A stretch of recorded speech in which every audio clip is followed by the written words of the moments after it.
Holidays-nale, adu namma GT Holidays da. GT Holidays, South India's #1 travel brand. You know you are special when you're with GT Holidays.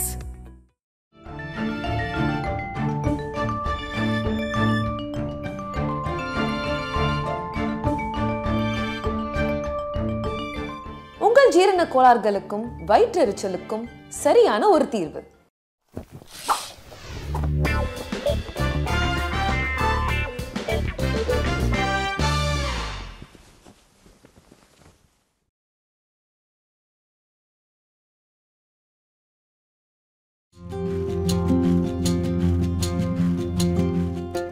Chai with Chitra, Social Talk. உங்களுடைய பயணத்தை பொறுத்த வரைக்கும் ஒரு பாதி அரசியல், இன்னொரு பாதி சினிமா பண்ணி. ஆமாம் ஆமாம்.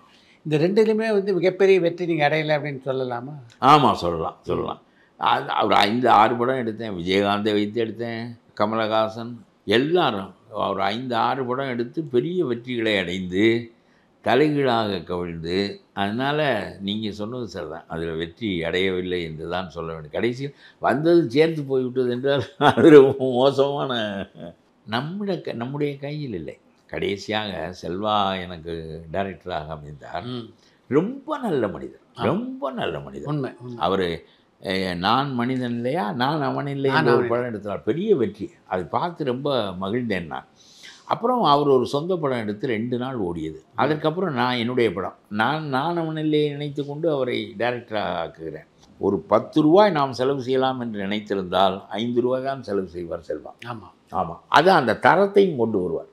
அவ்வளவு தகுதியான மனிதர். நான் ரொம்ப நேசித்த டைரக்டர்களில் செல்வா ஒருவர்.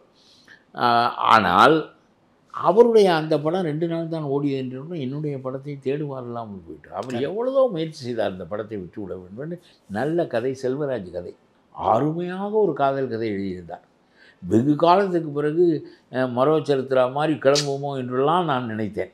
கடைசியில் அந்த படத்தை விற்கவே முடியவில்லை.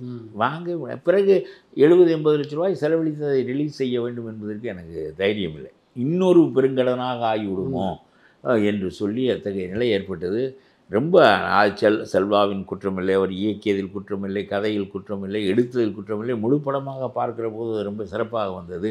இளையராஜா எங்களுக்காக வெளிநாட்டிலே வந்து ஒரு கடலிலே படகிலே ஒரு பாட்டு பாடி, அதெல்லாம் அவர் ரொம்ப, அதுக்கு என்ன பணமாக கொடுத்தோம் நாங்கள், அவருடைய இசைக்கு இப்பொழுதும் உள்ளது தான்.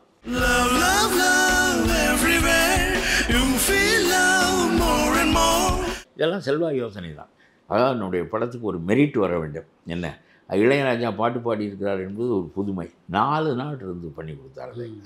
அது பல்வேறு விதமாக படமாக்கினார். அது நல்ல தத்துவ பாடல். அது இளையராஜா அவர் எழுதியது. எல்லாம் இருந்து நான் வாழ்வில் ஒன்று தான், அதாவது நமக்கு எது அளந்ததோ, என்னுடைய தாயார் சிறு பிள்ளையிலிருந்து எனக்கு சொல்லிக் கொடுத்த கருத்து, என்னுடைய மனைவிக்கு அந்த கருத்து ரொம்ப பிடிக்கும். எவ்வளவு உருனாலும் அவங்க ஒட்டுறது தான் ஒட்டும் என்று சொல்வார்கள். அது மாதிரி அவ்வளவுதான். அதனுடைய திரைப்பட வாழ்வு அதோடு முற்று பெற வேண்டும். நாம் இதை தேடியதையெல்லாம் இழக்க வேண்டும் என்று ஒரு அமைப்பு இருந்தது. கொஞ்ச நாள் மனம் பிறண்டு விட்டது. அப்புறம் சமாதானம் ஆகும். எப்பொழுதும் நம்ம இன்னும் ரொம்ப அவ்வளவு மோசமான மனநிலை இல்லை, கொஞ்சம் தாங்கி. அதனால் அந்த திரைப்பட வாழ்வு அதோடு முடிந்தது. அதுக்கு பிறகு நடிப்பதற்கு வாய்ப்பு வந்து எனக்கு ஆச்சரியமாகிறது. ஆனால் நம்முடைய ஜெயமோகன் சொன்னாராம், அவர் கதை எழுதினார் நம்முடைய இவருக்கு, வசந்த பாலனுக்கு, அங்காடி தெரு.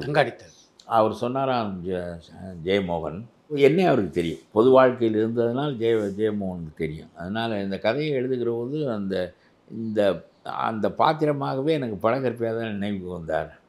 அதனாலே அந்த சரவணா ஸ்டோர்ஸ் முதலாளி மாதிரியாகவே இவர் இருப்பார். என்ன, அதனாலே நீங்கள் இவரையே போடுங்கள் என்று சொன்னார்களாம். அப்புறம் இவர் வந்து என்னை கேட்டார், எனக்கு நடிக்கவெல்லாம் தெரியாது என்று சொன்னேன்.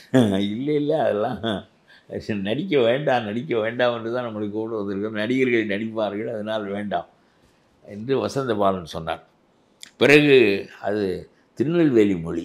நான் ரொம்ப கருத்து எடுத்துக்கொள்வேன் எந்த ஒன்றிலும்.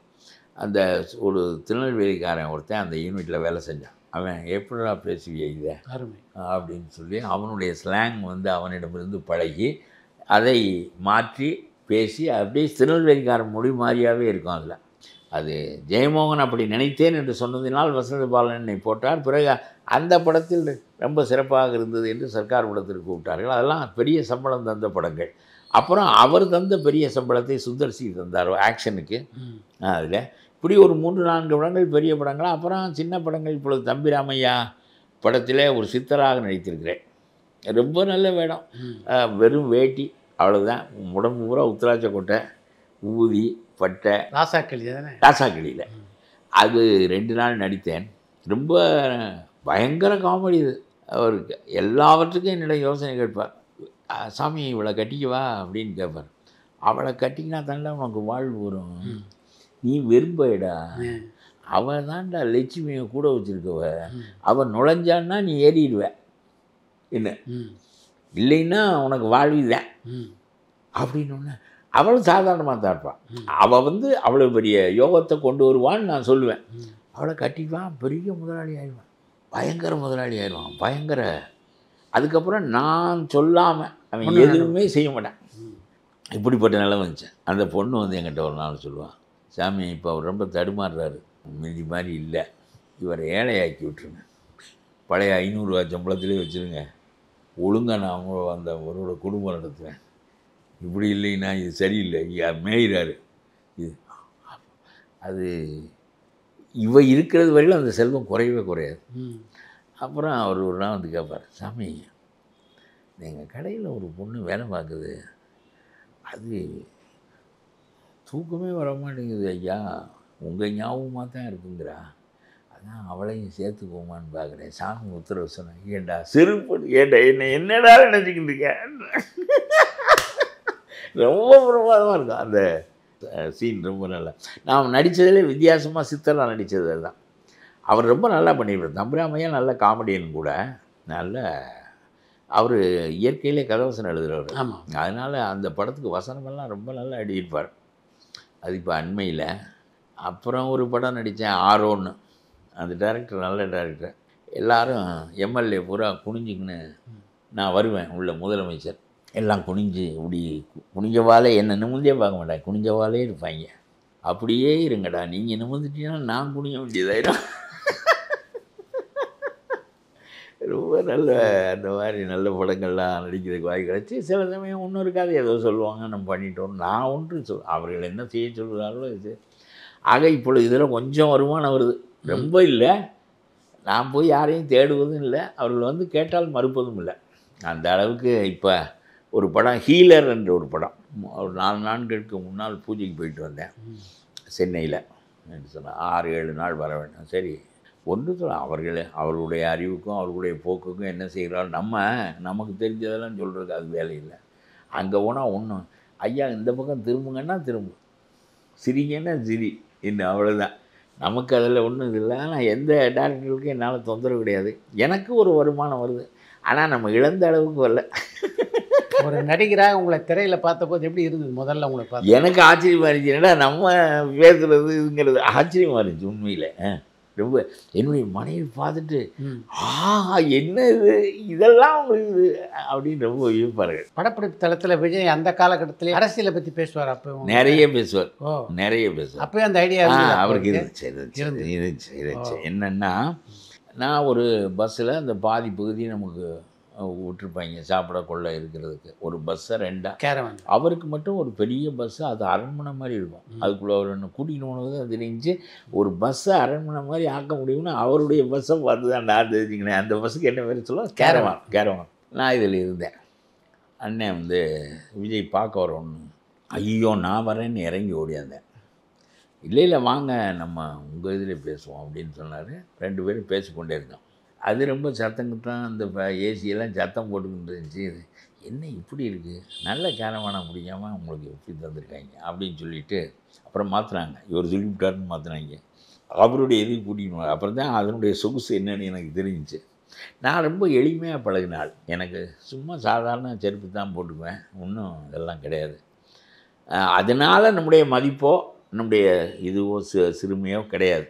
அது நம்ம வாழ்க்கை முறையில் இருக்குதுன்னு நினைக்கிறதுனால இவற்றிலெல்லாம் எப்பவும் கிடையாது. அது காந்தி வடிவமைத்த விதம். அப்புறம் இவர் அறைக்குள்ளே போய் இப்படி பேசிக்கிட்டு இருப்போம். எல்லாம் கேட்பார், அரசியலில் ஆர்வமாக கேட்பார். அப்போ ஒரு நாள் அப்புறம் அவருடைய வண்டி அனுப்பிச்சு என்ன அவர் ஆஃபீஸுக்கு அவர் வீட்டுக்கு அங்கே இருந்துச்சு அடையாறில், அங்கே கூட்டின்னு வந்து ரொம்ப பிரியமாக பேசி கொண்டிருப்பார்.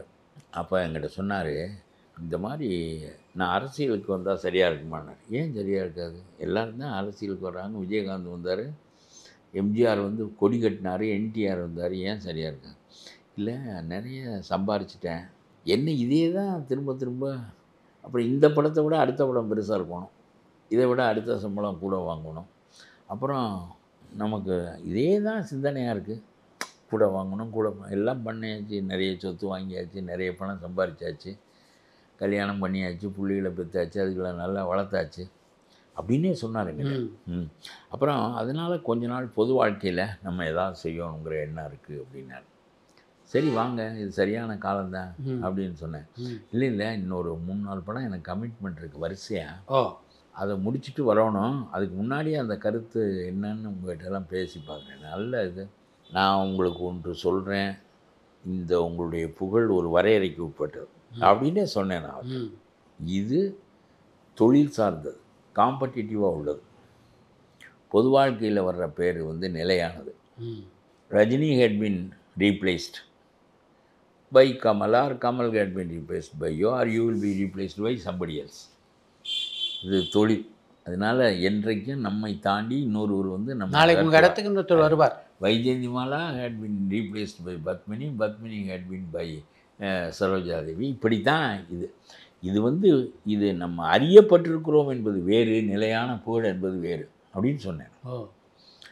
அந்த புகழ் என்னென்றால் கொடையினால் வருகின்ற புகழ். இது நான் சொன்ன கருத்து இல்லை, தொல்காப்பியத்தில் இருக்கிற கருத்தை நான் அவர்கிட்ட சொன்னேன். கொடையினால் வருகின்ற புகழ் மாறவே மாறாது. பாரி புகழ் மாறாது, அதுதான் புகழ் மாறாது, எம்ஜிஆர் புகழ் மாறாது, பச்சையப்பர் புகழ் மாறாது, அதெல்லாம் மாறாது. புதிதாக வருகிறவர்கள் பக்கத்தில் வருவார்களே தவிர நம்மை அகற்றி விட்டால் மறமாட்டார்கள். உண்மை.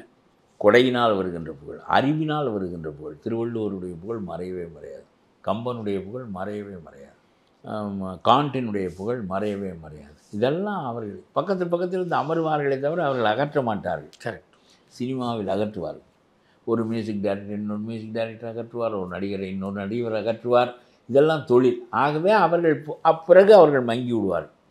ஒரு காலத்தில் குலைமகாவலி படத்தை பார்க்கையில் அந்த அம்மா பேர் ராஜகுமாரி தானே, என்ன அழகு, என்ன அழகு, என்ன நடிப்பு, என்ன இது அப்படின்னு அவர் என்கிட்ட, அவங்க பேரை சொல்லக்கூடாது, செட்டியார் ரொம்ப, அவா என்னடா இப்படிலாம் இருக்கா ஒரு பொம்பளை அப்படின்னு டிஆர் ராஜகுமாரியை பார்த்து என்கிட்ட சொன்னார். அந்த காலத்து கனவு கண்ணி. அவங்க என்னோட மூத்தவங்க, அவங்க இந்த ஒரு ராங்கியா ரொம்ப பிரியமாக இருப்பா என்கிட்ட. அது என்னவா அப்படி அவர் படத்தை பார்த்துக்கிட்டு ஒன்றும் புரியலைப்பா, இவ்வளோ மாதிரி பொண்டாட்டி வேணும்னு கிளம்பிட்டேன். அதாவது அப்புறம் சினிமா கை தான் கட்டிக்கணும், நம்ம ஆள்கள் அந்த மாதிரிலாம் கிடையாது. அந்த மாதிரி அந்த புகழ், அந்த அழகு அப்புறம் போயிடும். அப்புறம் ஒரு நாள் முதுமை வரும், எல்லாம் வரும். கொடையினால் வருகின்ற புகழ், அறிவினால் வருகின்ற புகழ், தியாகத்தினால் வருகின்ற புகழ். காந்தி மாறவே மாறாது. காந்தி புகழும் நிற்கும், நேரு புகழும் நிற்கும், பட்டேல் புகழும் நிற்கும். அது மாதிரி. அப்புறம் இன்னொன்று அவர் சொல்கிறார், பழிப்பன செய்யாமையினால் ஒரு மனிதனுக்கு அந்த அளவுக்கு வருகின்ற புகழ். நீங்கள் பழிப்பன செய்யவில்லை என்றால் உங்களை அறிந்தவர்களெல்லாம் உங்களை பெருமைப்படுத்துவார். ரொம்ப. அப்புறம் நாங்கள்லாம் என்ன செய்கிறது, ஒன்றுமே இல்லையான்னு கேட்குறவனுக்கு பழிப்பன செய்யாமல் வாழ்ந்தால் அது உனக்கு பெருமையான வாழ்தான். உன்னை அறிந்தவர்கள் பெருமைப்படுத்துவார்கள், அவர்கள் அறியப்பட்டு பெருமைப்படுத்தப்படுவார்கள். வள்ளுவனா 2000 ஆண்டுகளுக்கு பிறகு அறியப்பட்டு, அதானே இது. நீங்கள் ஒரு நாளைக்கு நீங்கள் சரியாக சிந்தனை பண்ணுறீன்னு நான் ஒரு அண்ணன் கூப்பிடுவேன். அண்ணன் கூப்பிட வேண்டாம், சும்மா விஜய்னு கூப்பிடுங்க பாரு. அதில் நம்ம யாரையும் பெருமைக்குரியவர்களை யாரையும் நான் பேர் சொல்லி கூப்பிடுறதில்ல. அப்போ சொன்னேன், இதை இப்போ நீங்கள் அடைஞ்சிருக்கிறது பெருமை தான், அது வந்து ஒருவித ஃபெமிலியாரிட்டி தானே, இது வர அது வந்து உண்மையான ஃபேம் இல்லை. அந்த நல்ல கருத்துக்கு வந்துட்டியே, அதனால் அது சிறந்தது தான். பொது வாழ்க்கையில் வந்து நிலையான காரியங்களை செய்கின்ற போது ஏற்படுகின்ற புகழ் வரலாற்றில் ஏறிடும்.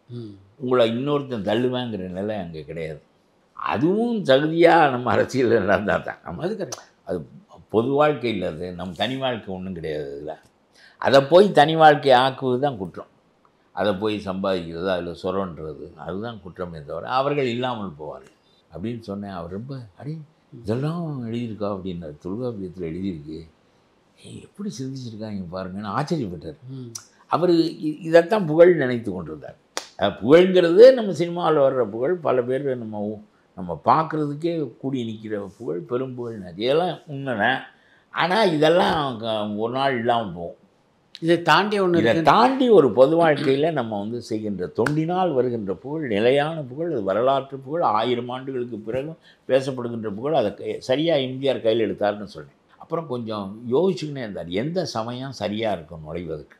ஒரு வேளை விஜயகாந்தெல்லாம் இல்லை, இப்போ ஒரு பெரிய பிளாங்க் இருக்குதுன்னு நினச்சிருக்கலாம். இயற்கை தானே இதெல்லாம். மனிதன் எல்லாத்தையும் ஒரு காரியத்தை செய்யும்போது வெற்றிக்கான உத்தியையும் சேர்த்து தான் செய்வாங்க. அது காந்தியே பெரிய ஸ்ட்ராட்டஜிஸ்டாக எப்போ செய்யணும், என்ன மாதிரி செய்யணும், என்ன அவர் கருத்து நிலையில் நெறிமுறையில் மாற மாட்டாரே தவிர அதற்கான உத்திகளை அவர் வகுத்து கொண்டு தான் செய்வார்.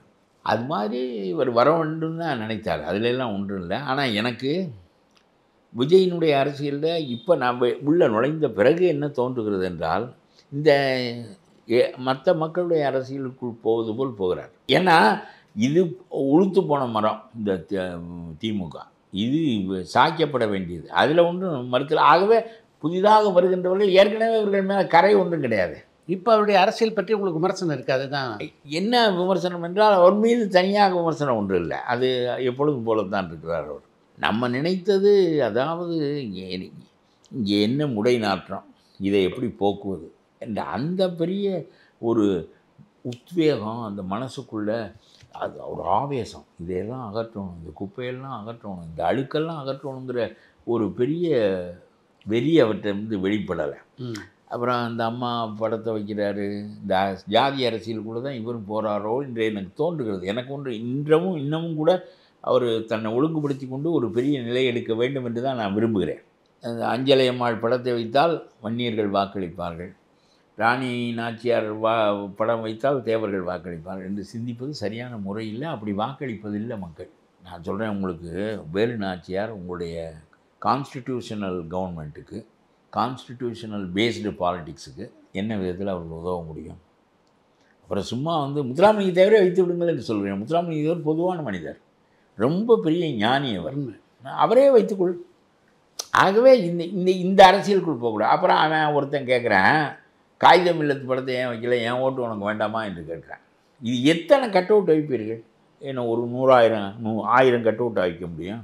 இந்த அரசியலுக்குள் போனால் அந்த எரிய வேண்டும் மனதிற்குள், அது எல்லாவற்றையும் எரித்து விட வேண்டும், அழுக்கு எரிக்க வேண்டும் என்ற அந்த பரபரப்பு இருக்க வேண்டும், அந்த உத்வேகம் இருக்க வேண்டும். அது அவரிடம் இருக்கிறதோ என்று எனக்கு இப்பொழுது அவருடைய நாளாசலி அரசியலில் வர வேண்டும். இந்த அரசியல் அறிவிப்புக்கு பின்னால் விஜயை சந்திக்கலை இல்லையா நீங்கள்? இல்லை, அதுக்கு முன்னாலெல்லாம் சந்தித்திருக்கிறேன், அதுக்கு பின்னால் சந்திக்கவில்லை. எனக்கு அவரை தெரியும் என்றோ நான் அவரிடம் பேசினேன் என்றோ யாரிடமும் நான் பேசுவது வழக்கமில்லை. இயற்கையாக அப்பொழுது நீங்கள் கேட்டதினால் சொன்னேன், அவருக்கு அரசியலில் வர வேண்டும் என்கின்ற விருப்பம் அப்பொழுதே இருந்தது என்று நான் சொன்னேன். அவருக்கு அந்த உணர்வு அவருக்காக வந்திருக்கிறது, இதற்குள் போக வேண்டும் என்று அவர் நினைத்திருப்பார். ஆனால் நான் உங்களுக்கு ஒன்று சொல்லுகிறேன், இந்த அரசியல் சாதாரண அரசியலாக எனக்கு தெரிகிறது. அவர் அம்பேத்கருக்கு ஒரு பெரிய கூட்டம் ஒன்று நடத்தப்படுகிறது, ஆதவ அர்ஜுன் நடத்துகிறார், ஜூனியர் விகடன் அதை வெளியிடுகிறார்கள்.